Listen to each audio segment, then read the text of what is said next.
आप जो कहना चाहते हो आप वो कहो। जय श्री राम, जय श्री कृष्णा। मेरा नाम अलग विजय है। मैं आज आप सभी को कुछ मंत्र सुनाना चाहता हूँ। पहला मंत्र है गायत्री मंत्र।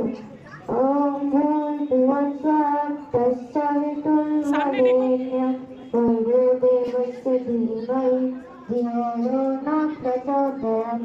कर्पूरगोलं करुणावतारं संसारसारं भुजगेन्द्रहारं सदानन्दं हृदयारविन्दे भवं भवानि सहितं नमामि। ॐ त्र्यम्बकं यजामहे सुगन्धिं पुष्टिवर्धनम् उर्वारुकमिव बन्धनात् मृत्युर्मुक्षीयमामृतात्।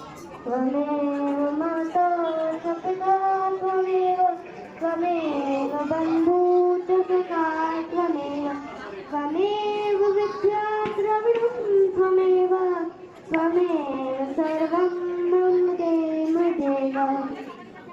श्री कृष्ण गोविंद हरे मुरारी वासुदेव।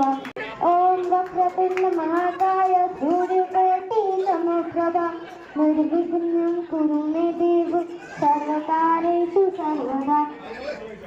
हरे कृष्ण कृष्ण कृष्ण हरे हरे हरे राम राम राम हरे हरे।